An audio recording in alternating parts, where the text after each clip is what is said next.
Picture this. It's before dawn in Paris, Friday the 13th, October 1307. Fog coils around church spires. In the narrow streets, you hear the soft clink of mail, the creak of leather, the murmured orders of men trying not to be heard. Across France at that same moment, royal officers break the wax on sealed letters. Each scroll bears the arms of King Philip IV of France. Each came with one command: do not open until this night. Now, they unroll the parchment. Inside, the order is simple and ruthless.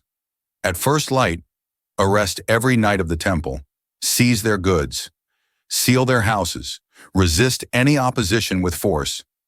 No warning, no negotiation, no chance of escape. In Paris, the target is a fortress in the Molay, the temple.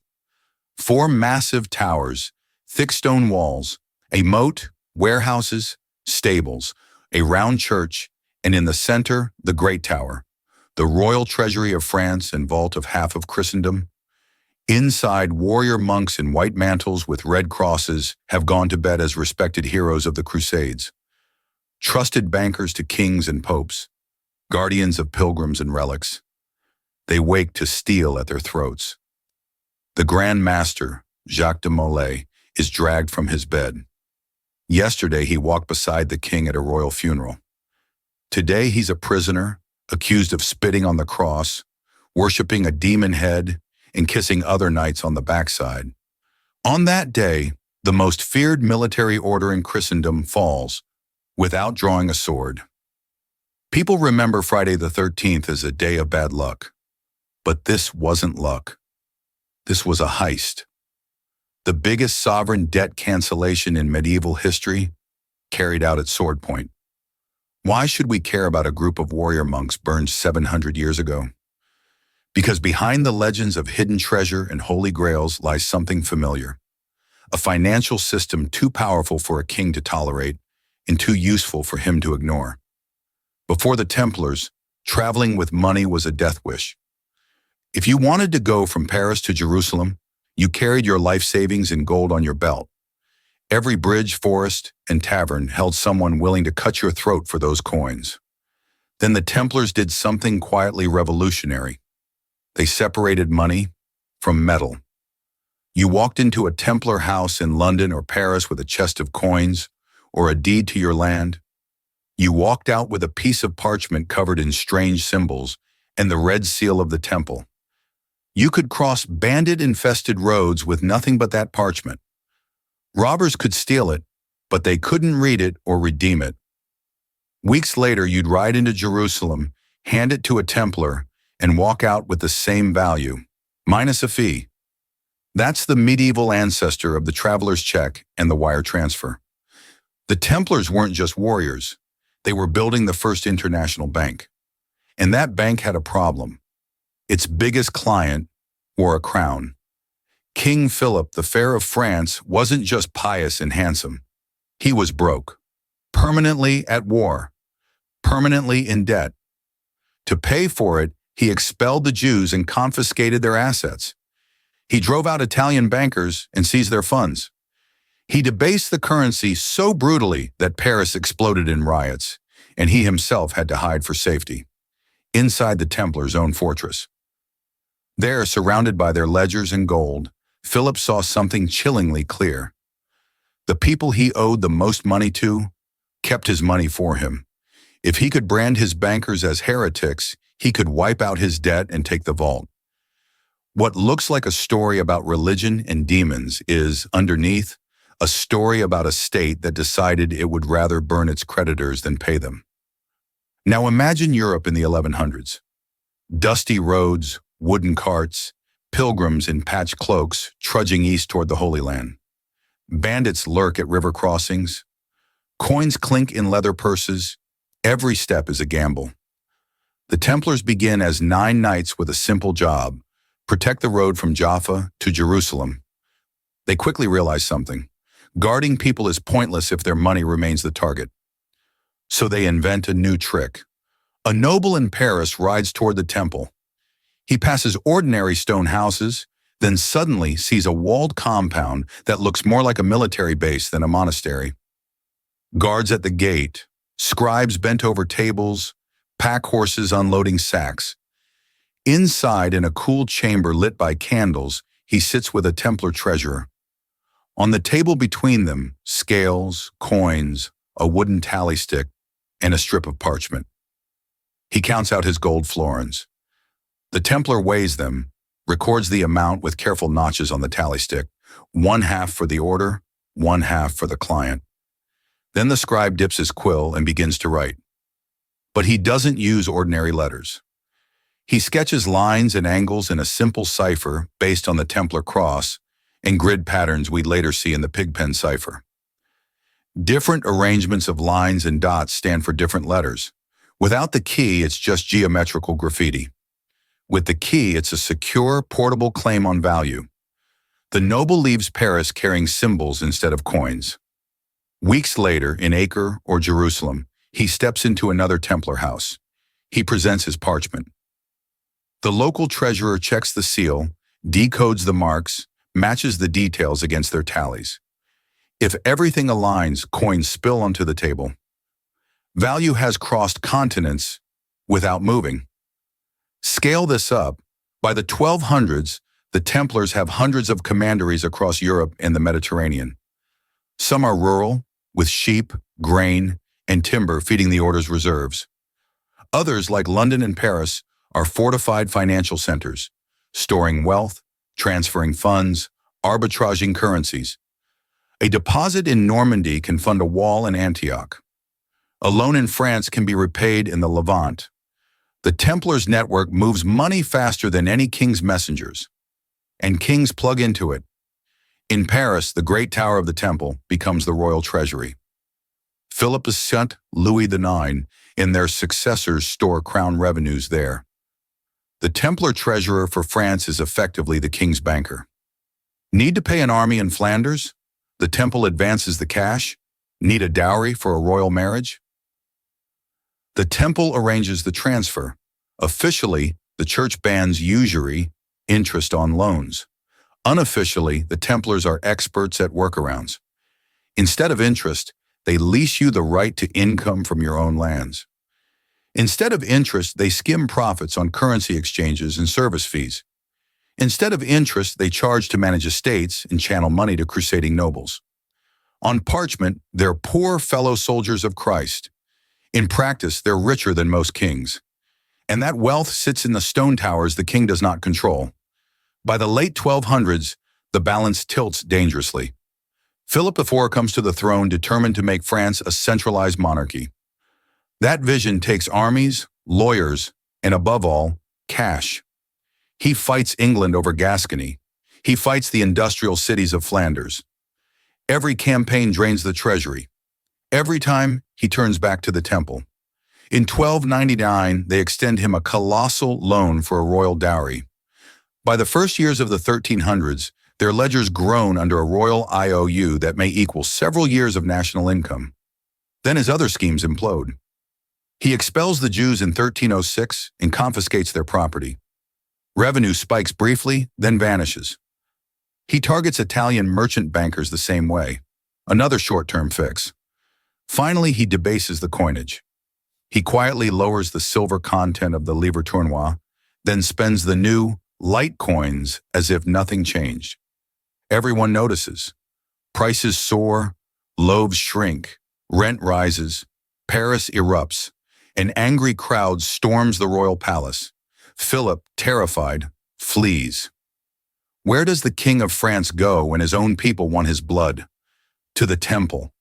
He spends days inside that fortress. Outside, rioters howl.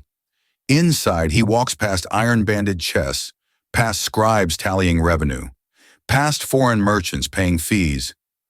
Behind the door of the great tower sits his own treasury, managed by his creditors, shielded by their walls. Imagine the rage. The state is broke. The people are furious. And the richest institution in his realm answers not to him, but to the Pope. At some point, among those stone corridors, a decision hardens. The temple is no longer a partner, it's a threat. and it holds the receipts for his debt. Philip can't just attack the Templars openly. They're a military order. They have castles, influence, papal protection. So he uses his sharpest weapon, law. His chief enforcer, Guillaume de Nogaret, is not a knight but a lawyer, a man who once assaulted a pope on the steps of his palace. Together, Philip and Nogaret craft a list of charges designed to horrify ordinary believers. They accuse the Templars of denying Christ, spitting on the cross during initiation, worshipping a mysterious head, and engaging in obscene initiation rituals. Heresy, idolatry, sodomy. The kind of accusations no one can easily disprove, especially under torture. On September 14, 1307, messengers gallop out from Paris with sealed orders. Across France, the king's officials wait nearly a month, forbidden to open them. On the night of October 12th, the seals break. By dawn, the Templars are surrounded. In commanderies from Normandy's fields to Provence's vineyards, royal soldiers pour through gates. The brothers are stunned. Many surrender peacefully, convinced that a misunderstanding will be cleared by the Pope. They are, after all, his servants. In Paris, de Molay, who just yesterday carried the coffin of Philip's sister-in-law, stands blinking in the morning light as he's shackled. The machine of state terror begins to turn. Philip needs confessions. Without them, Templar property defaults to the church. With them, he can seize everything as the spoils of a heresy trial. So the interrogations turn brutal. Picture a vaulted cell lit by flame. A knight hangs by ropes from the ceiling, hands tied behind his back, shoulders dislocating as he's dropped suddenly and jerked to a stop. Another is stretched on the rack, joints popping as inquisitors demand he repeat the same script. I spat on the cross. I denied Christ. I worshiped the head. Under that agony, many say whatever their questioners want. The bizarre list Philip scripted, spitting, obscene kisses, idol worship, gets dutifully copied into Parchment testimonies. The public is stunned. How could these holy warriors have been so corrupt? Pressure builds on the Pope to act. But in Avignon, Pope Clement V hesitates. He knows the Templars are his order. He knows Philip has already bullied popes before. He reads the confessions and smells torture behind the words. He's ill, politically cornered, but not completely powerless. So he tries something clandestine. In 1308, he sends 3 cardinals to the castle of Chinon, where de Molay and other leaders languish. Away from royal torturers, they interview them. The Chinon parchment, lost in the Vatican archives for centuries and rediscovered in 2001, records what they found. The leaders admit to some strange initiation practices, a ritual renunciation spoken under duress, a spit near the cross, perhaps meant as a test of obedience under capture. But they deny outright heresy. They affirm the faith. They ask for the sacraments. And the cardinals absolve them. The parchment states that the Templar leaders are restored to the communion of the Church, not condemned as heretics, forgiven for irregularities, reinstated among the faithful. On paper, the core of the order is still in good standing with God. On the ground, Philip keeps burning them. By 1310, 54 Templars who tried to defend the order publicly are tied to stakes in Paris and consumed by fire. The spectacle terrifies others into silence. The Pope, facing the prospect of a split with France and perhaps physical danger, makes a bleak calculation. In 1312, at the Council of Vienne, he dissolves the Order of the Temple by way of provision, not by a verdict of guilt, but by claiming the scandal is too great for them to continue. Officially, their property goes to another military order, the Hospitallers. Unofficially, Philip makes sure to strip a massive fee off the top. The Hospitallers are forced to pay him enormous sums in compensation. Years of royal revenue are effectively laundered through this pious transfer. Philip's unpayable debt dissolves in smoke and ink. But one final scene remains. By March 1314, Jacques de Molay has been a prisoner for 7 years. Old, weakened by chains and pain, he's brought to a public platform in Paris with 3 other senior Templars. The sentence is supposed to be life imprisonment. all he needs to do is repeat his confession. Instead, he stuns everyone. Before the crowd, he declares that he lied, that the order is innocent, that the confessions were wrung from him in torment. According to accounts, he insists the temple was pure and that he has sinned only by slandering it. Next to him, Geoffroy de Charnay, preceptor of Normandy, finds his courage and joins the retraction. The cardinals are horrified. This wasn't in the script. News flies to the king. Philip doesn't wait. That same evening, he orders de Molay and de Charnay taken to a small island in the Seine, the Ile des Juifs, just off the royal gardens. A low pyre is built, small logs designed to burn slow. As the flames are lit, de Molay reportedly asks to have his hands free so he can pray. The fire climbs. Smoke curls around him. Chroniclers say he shows almost unnerving composure, fixed on heaven while flesh blackens. Out of that fire comes a legend. Later writers would put these words in his mouth, that he summoned King Philip and Pope Clement before the judgment of God within a year and a day. Whether he spoke those exact lines or not, what followed felt like a curse. Pope Clement died within 33 days. Philip, seemingly invincible, died that same year after a hunting accident. Within a generation, his direct male line, 3 sons who each wore the crown, was extinguished. The Capetian dynasty that had ruled France for 3 centuries fractured. That succession crisis helped light the fuse of the 100 Years' War. For many, it seemed divine bookkeeping, a cosmic audit on a king who solved his balance sheet by burning his bankers. So what does this medieval drama mean now? Strip away the romance and superstition, and the Knights Templar story looks uncomfortably modern. You have a new financial technology, letters of credit, encrypted authentication, a continent-wide network that moves value faster than governments can track. You have a private institution growing so wealthy and transnational that it begins to rival state power. And you have a sovereign drowning in debt, confronted with a choice: work with the system you depend on, or destroy it and grab whatever you can. Philip chose destruction. He weaponized moral panic. He used the language of faith to cloak a balance sheet decision. He turned courts and torture chambers into tools of asset seizure and liability erasure. It worked for him, briefly. The order was dissolved, its brand erased, its leaders burned, its castles reassigned. Whatever gold remained in its vaults was melted into crowns and coin, but its ideas survived.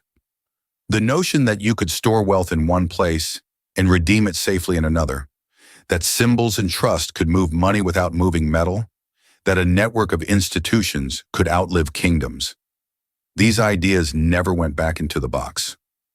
Templar commanderies in Portugal became the Order of Christ, whose Red Cross later sailed on the caravels of Prince Henry the Navigator, Vasco da Gama, and even Columbus. The fees charged to nervous pilgrims centuries earlier helped invent the methods that would finance voyages around the globe. Every time you tap a card in a foreign city, send money across borders, or trust numbers on a screen more than the cash in your hand, you're living in a world the Templars helped create. And every time a government looks at a powerful financial institution and wonders whether it's safer to regulate it, rescue it, or crush it, echoes of that Friday the 13th whisper through the corridors of power. The fall of the Knights Templar wasn't just a medieval tragedy, it was a warning. When money, power, and fear collide, the line between justice and a very sophisticated heist can vanish. In the smoke of a burning stake,